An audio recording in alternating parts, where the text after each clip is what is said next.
Welcome to part 1 of a series I'm calling Dive, where we dive into my rank gameplay to see how we could both improve. In this video, we're going to be taking a look at 3 games in High Diamond.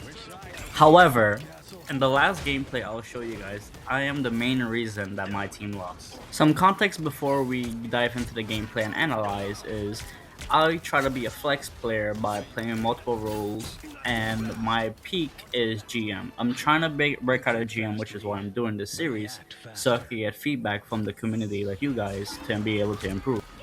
In this first game, there's not really much that happens. We were able to take the first 2 points pretty easily, while I'm also trying to get picks on the enemy support. As a DPS, my main goal and my main focus actually is just to target the supports. As soon as the supports are out of the equation, usually a team falls apart. No matter the role I'm playing though, the one thing I like to do is always look at the scoreboard. Not for kills, but to see how many people are alive. On this image right here, I was able to see that we had 3 picks. By having 3 picks, we were able to full send the fight and clean up everybody that was remaining. I also like to keep in mind the ult usage from both my team and the enemy team. So whenever there's a team fight, I know what ults are to be expected, so I could be able to counterplay better.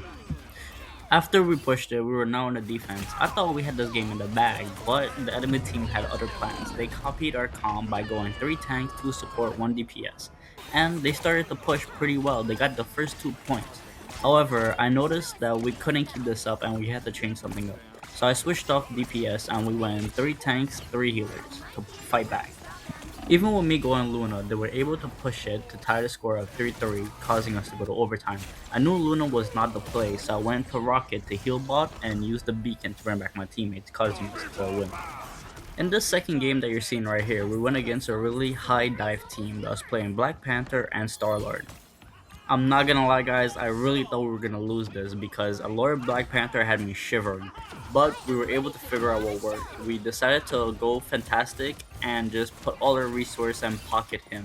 He was able to stop the Black Panther, the Starlord from diving our healers, and he was even able to stall point when we almost lost it a couple seconds. I think this just goes to show you that making a quick swap with 1 or 2 characters can make a world of difference in your games, which can cause you to have to win at the end. And finally, but not least, I'm gonna show you the third game. I totally accept full responsibility that the mistake was on my end that caused my team to lose this game. So in the third game we were playing, I was support, and we got completely dog walked. Like, I mean, I had thought we had no chance in winning once again. However, I decided to go tank for when we decided to push. We were making good progress. We got the first 2 points really easy, and then we just had to get the third point to go to overtime. We had 30 seconds remaining, which was more than enough time to get back to point for one last push. However, I decided that we should have teleported to point at an angle to catch one of the support off guard and being able to guarantee an elimination. However, the way I portal caused the enemy to completely focus my entire team and myself. As we walked through, we got hit with ult after ult and we were not even able to touch point for overtime. So that was definitely a learning point on what not to do. But feel free to give me some tips and tricks and let me know how to improve based on the footage I have shown you.